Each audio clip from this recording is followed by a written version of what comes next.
in episode 8 of Tech It Up Talk. Tune in to a discussion about school leaders embracing technological leadership into a new normal with Dr. Sharon H. Porter as she shares her experience in transitioning to virtual learning and provides tips and best practices for other educational leaders. You ready? Here we go.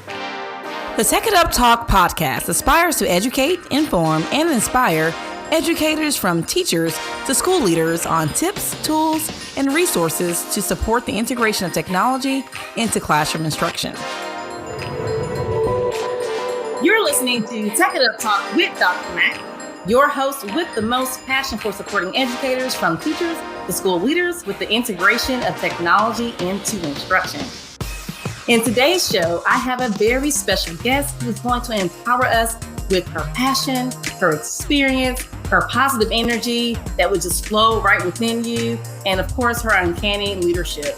And with 27 years of experience as an educator, she is the executive director of Next in Line Aspiring Principal Leadership Academy, an award-winning educator, author, podcaster, speaker, publisher, and talk show host. And what I really find amazing is while she's doing all of these great things, she is still running and maintaining a campus in the Washington, D.C. area as a principal.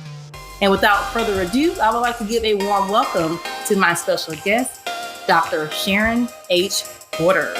Oh, thank you, Dr. Mac. Thank you so much. I'm so excited to be here. Well, I'm excited to have you here. You know, Dr. Sharon, I'm really inspired by you and all the amazing work that you do, your work ethic, your entrepreneurship, and your work as an educational leader, and more so your passion really to help support and develop others.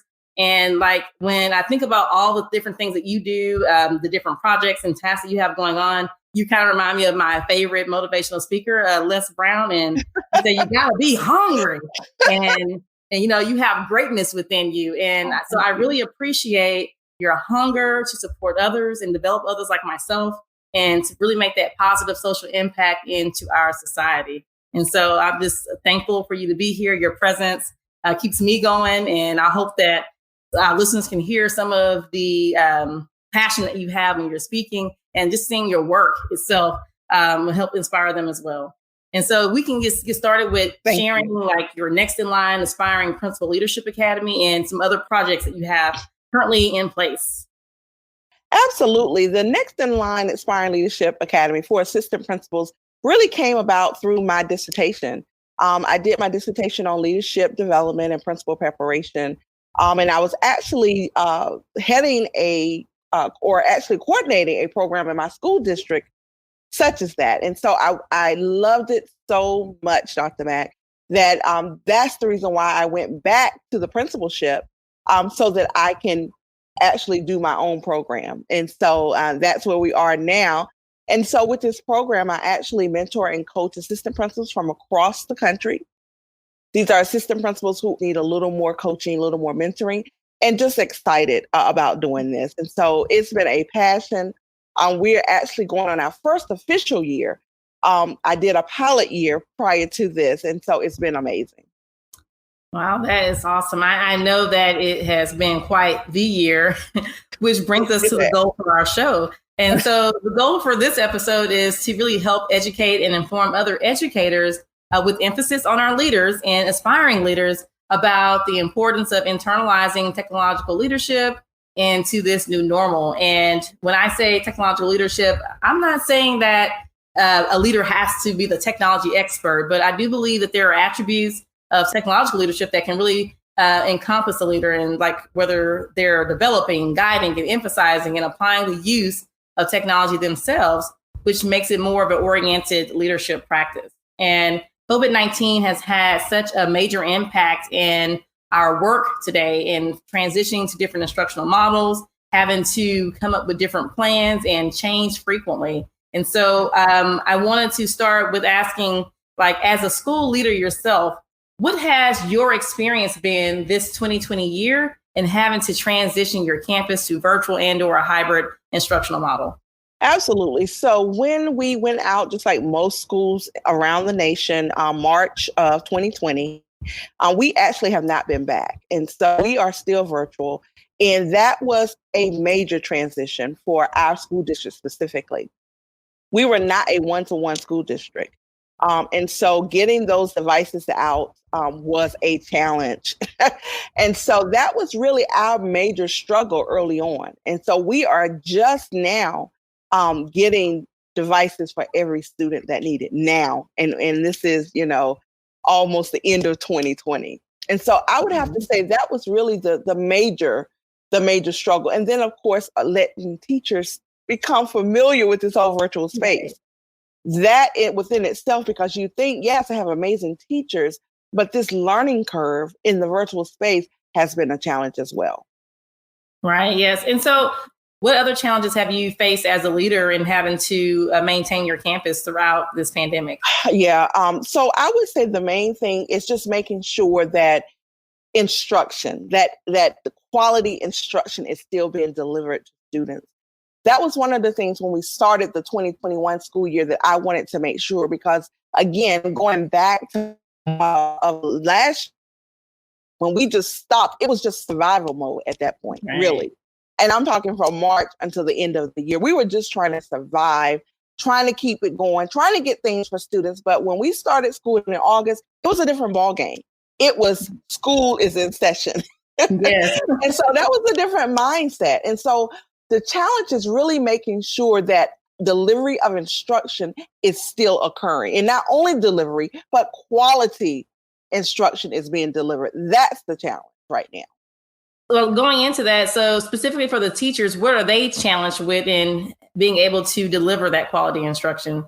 Yeah, absolutely. We were thrust upon virtual learning in mid-March. And one of the things, the challenges that I faced was teachers really not being that comfortable with technology. And you don't really think about it. Books, we have iPads, iRead, all of these different tools and platforms that we use in school. But once we had to step out of that building and into our homes and try to continue to provide instruction, challenges were evident. Teachers, number one, the biggest challenge, some were not comfortable with it, number one. Some other environments, because as you know, all of us were at home. So people's families were home. They were home. So they couldn't really be able to, stream live during a certain time. So many challenges that existed. Wow, that's amazing. Yeah, I'm sure other leaders have probably similar stories and adjusting their practices to this new normal. And we're all still trying to figure it out as we go and develop and grow. It's finding the tools. I have one teacher that's new to my school this year, who just technology is not her thing, and you have that. She understands that she's going to have to become more familiar. I was actually just talking to her mentor and saying, after I did my formal observation, that's the piece that's missing. You can't be flustered and frustrated when things don't work, because we know how technology is. It's only as good as it works, right? Right. And oftentimes when we're in the middle of things, it doesn't always do what we want it to do. But that's when you have to really be calm enough to either try something else or be patient enough to get it to work. That whole flexibility has to come into place. But if that's not your comfort level, it can really be a disaster in front of a class of little bodies. They're all looking at you, when something's not working. And so it's really just being comfortable. And then you have your seasoned teachers who this is a whole new learning curve for them as well. And so you got to support them. And then you also have the parents who are at home trying to help their children while they're working, mind you, and, getting things done. So it's really a combination of things that really keeps you going constantly, keeps you going from day to day. Well, I agree. I always tell teachers that you have to get uncomfortable to get comfortable. Yes. And that it's really important for them to be okay with being uncomfortable, because they're not the only ones that are uncomfortable. Absolutely. This is even for those who are experienced with using technology, more in tune to how they want it to look and feel into their classroom. Even for those teachers who are more experienced, you still have uncomfortable moments. As you say, technology is unpredictable sometimes. And even for myself, the random things will happen when you need it to work. And so just being okay with that, well, I think it will help alleviate some of that stress that you feel that it has to be perfect as it would have been when you were delivering traditional face-to-face instruction. Yes. And so letting some of that anxiety go that, hey, we're all in this together. I got to get uncomfortable too. My leaders are getting uncomfortable, and we're all in this new space, and then it's okay. And my tip for technology would be to simply introduce what I call, and I mentioned it to you, Technology Tuesdays. And so what that does for the staff, as well as parents, is allow them to try something new in a safe space. A lot of times people do not like to try anything for the fear of what? Failure. And so you want to allow them time to try this new undertaking that's probably totally brand new to them. And then provide feedback. And then that's how we grow together. So simply provide a space for parents as well as staff to try all of this new technology. And it makes it for a safer space. Yep. And so, in a previous episode, it was discussed that there was a need for school leaders and even executive educational leaders to model the implementation and use of technology and even become more familiar with the tools that were expected for teachers to use. And so what are some ways that you are using technology as a leader with your campus?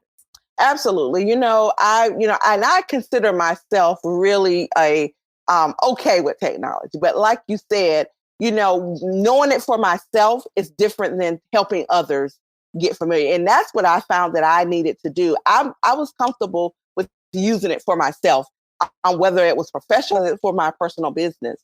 But what I found is that when you have teachers that their level is not even where yours is, and you have to actually go and help, because I think that's what's important when I can take the time to show what little information I know, because again, knowing it and teaching it is two different things.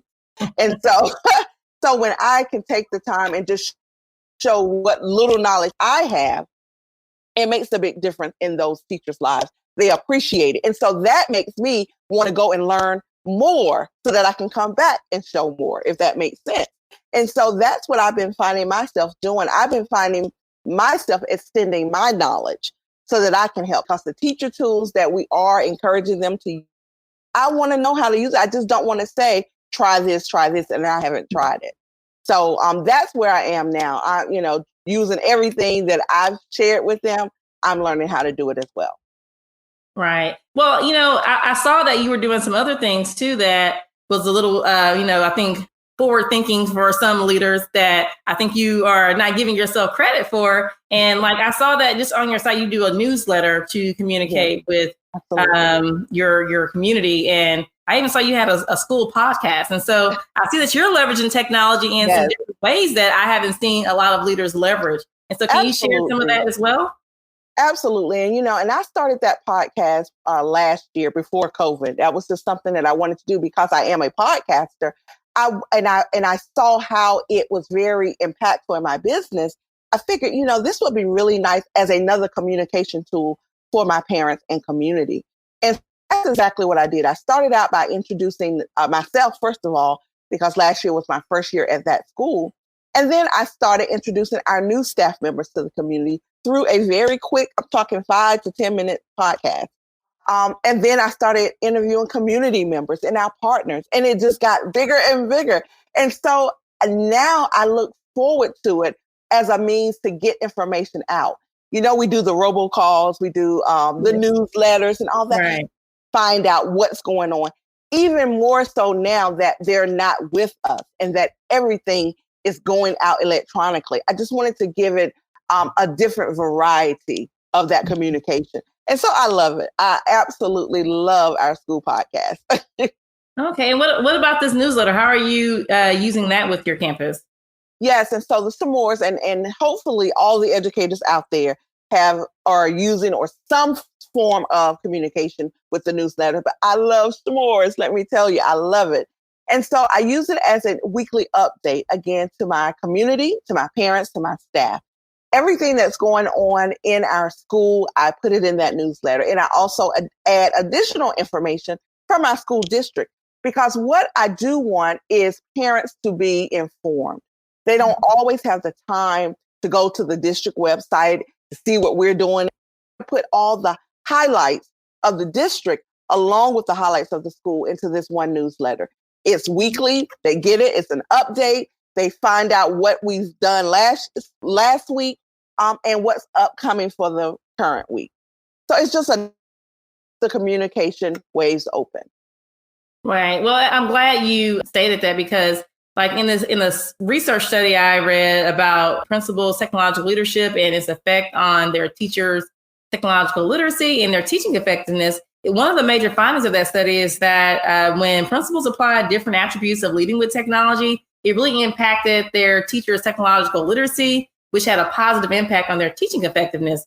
And so what advice would you give to other school leaders and or educators for leveraging technology, which you kind of shared a moment ago, and developing, but really more so in developing their technological leadership? Absolutely. I would definitely, first of all, to say employ a team, because you cannot and you should not be expected to be the end all be all. Right. And so I have a wonderful technology liaison, one of my teachers. She's amazing. And we do this thing together, and we employ others to come along with us, because one of the things that I found out for sure, that what you know and what I know put together is so much more than what I know. And so it's just the fact of really having that team around you so that we can share the load. Those who are tweet. And so we have a school account for social media, for Facebook and for Twitter. And so again, you need a team around you, because you can't possibly do it all the time. And so I think just having those individuals to help put the word out, and also to help the other teachers that need help. I think that's so important. And my technology liaison is amazing. And so she stands available to help those teachers who need that assistance. Right. I like that.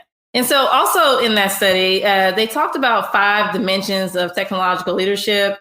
And so what I want to do now is I'm going to share with you each dimension. And I want you to give at least one piece of advice for other leaders to take away, consider, or maybe some ideas for them to implement, support that dimension, and them embracing and kind of developing their technological leadership.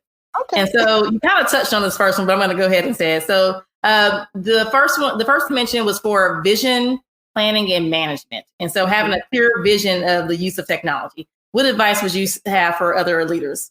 Absolutely. What we call my leadership team, which is the representatives from each grade level, our specialists and all of that. And I believe the vision and the plan should be wrapped around the needs of the teachers and the students. And so one of the things that I do through my leadership team is put the word out, find out what is it that they need, because one of the things that I have found out is nothing worse than having a workshop or a training on something that no one needs. So you need to survey because it's different levels. And you may find that this group may need this while the other group may need something else. That allows you to differentiate all the tools that you need to actually produce. And so I would say utilize your leadership team so that you can find out what the plan is, so that it dictates your vision for technology. Okay, which goes right into our next dimension, which is staff development and training. Okay, absolutely. And you know what? I am a staff developer by nature. And so what I do when it's time for professional learning is also employ my teacher leads and those individuals with expertise to actually take the lead on that. As a principal, as a leader, you don't have to be the one that's up doing the PD. And so my suggestion would be to get your staff involved as the leaders of that professional learning. Right. Okay, to our third dimension is technological and infrastructure support, which you really touched on, which is pretty much providing skill support for teachers and staff.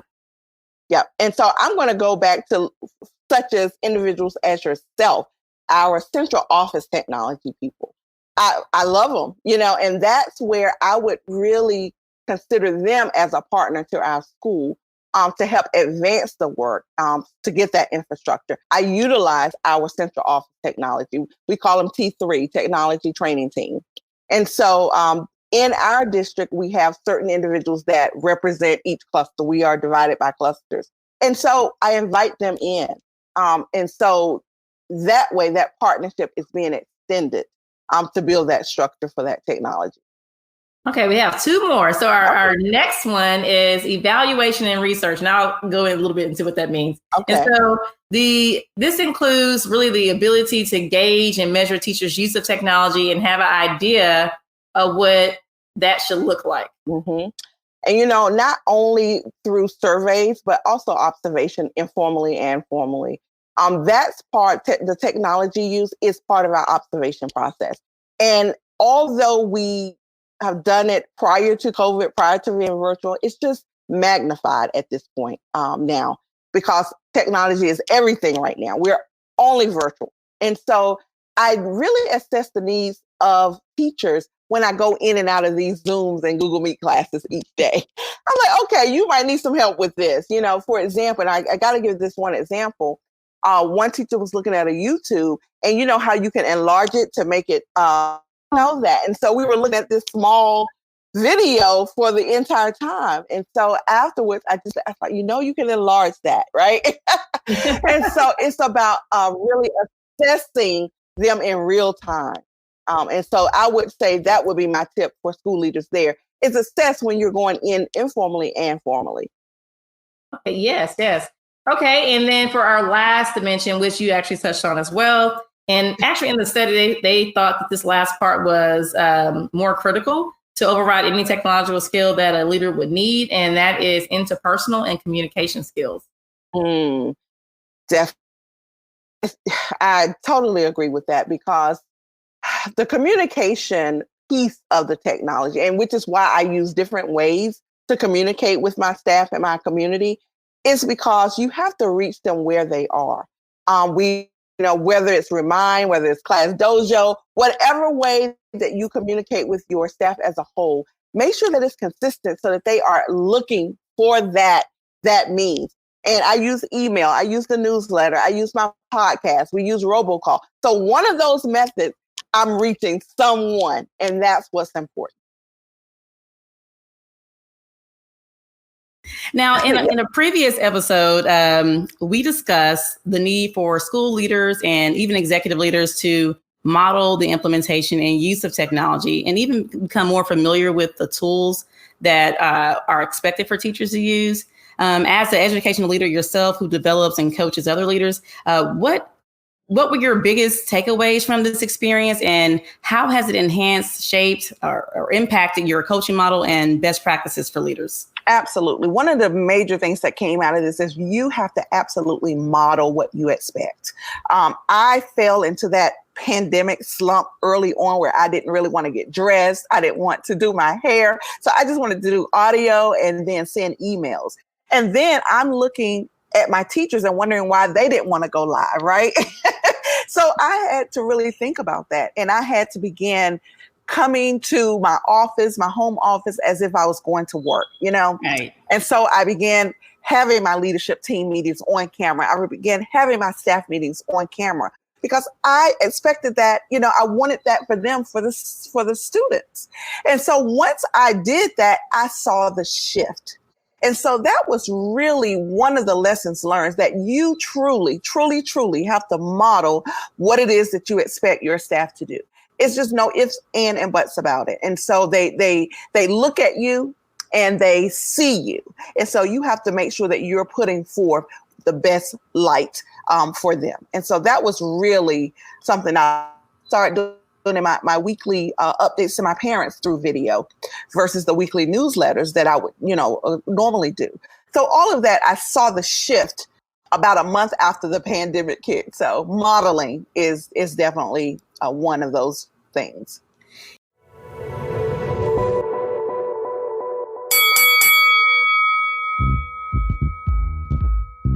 All right, so let's move into our next segment of the show, which I like to call Get Your Tech Together. And so in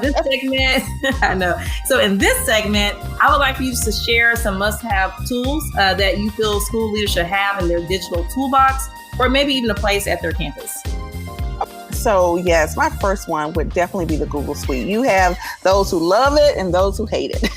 But I cannot get around the Google Suite, the Google Docs, Google Sheets, whatever it is. I actually have everything that we need. All of my files are created in the Google Suite. And it's so easy to access for the entire staff that we can work on things together. It's been a lifesaver for us, for our handbook, down to our calendar, down to everything that we need, is to utilize that Google Suite, no matter what it is. If it's the PowerPoint that's in Google Suite, the Drive, whatever it is, utilize Google Drive. That's my first tip. The second tip is to learn about Zoom if that's what you're going to be on. Oh my goodness, there are so many features in just Zoom itself. And I know people are zoomed out right now, but it has so many features. The second thing I would say is utilize the breakout rooms during your staff meetings as well as parent meetings.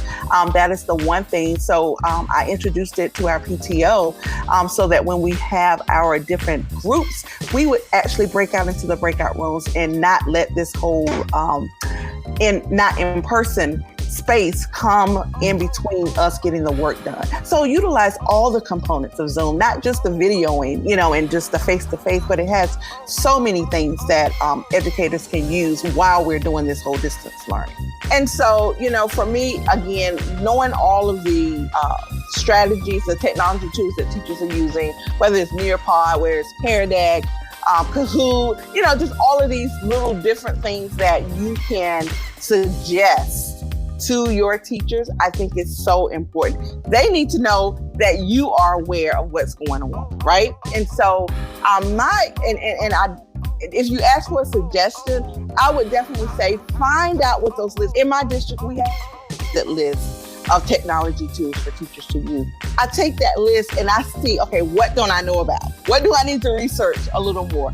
And I learned something so important, because when we're in that meeting or that teacher's talking, I can make that suggestion for that technology need. And then to our last part of the show, I like to call the Tech Smackdown.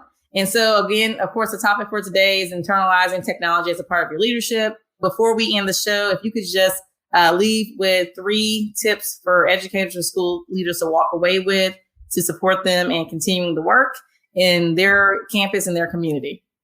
So the first thing I would say is check in, and that is important. And that's no matter your level. I'm going to start with principal supervisors. They need to check in with principals. Principals need to check in with teachers. Teachers need to check in with students, because this virtual space is a different beast than what we're looking for. And a lot of times it's mentally exhausting. Right. And so I just do an informal check-in. And I like to do that. I like to pop into the class as well and check in on the students as well, because it's important that they see the principals. Because now we're virtually, I'm not really going into classrooms, physically. They got to see my face. So that they know. So that would be the first tip, is to check in wherever level you're on. Check in with the group that you are in charge of. That's the first thing. The second thing is to keep expectations high, but layer it with flexibility. Yes. It is nothing worse right now than to be rigid with our students. We are in a vulnerable place right now. We want to keep the high expectations. We want them to turn in their work. We want them to do all the things. But just so they don't, make sure that you have a little grace, a little flexibility, a little understanding of where they are, because you don't know what these children are going through at home. And so that would be the second one, is to layer with flexibility. Keep your high expectations, but have some grace and flexibility with it. Right. That would be the second thing. My third tip would be, or advice would be, to make it appealing. And I'm talking to the teachers now. This virtual space, oh my God, there's so many things out there. As long as Canva has been available, a lot of my staff had never heard of it, right? So I'm like, it's so many tools out there that you can make it pretty, make it appealing for the students, right? And so, as simple as that may sound, that captures students' attention. Make it appealing. Share your screen and make it beautiful. and interactive for them. So those would be my 3 tips. All right. Well, thank you so much, Dr. Sharon, for joining me today. And if you could just close us out with how our listeners can connect with you and become a part of your network, that'd be greatly appreciated. Absolutely. Thank you so much. You can follow me on all social media platforms at I am Dr. Sharon. My website is SharonHporter.com. All right. Well, thank you so much. It was a pleasure having you on today. And I look forward to seeing all the great things you're doing and living through your work and your ethic and being inspired to continue doing my work as well. Thank you. So thank you again. So and it has been a blessing. Thank you. Thank you for listening to the Tech It Up Talk podcast with Dr. Mac, your host with the most passion for supporting educators on using and implementing technology. Be sure to connect with me on the Tech It Up Talk Facebook page and Twitter and Instagram at Tech It Up Talk or at Dr. J.E. McDonald. Now, I know teching may not always be easy, but it sure is fun.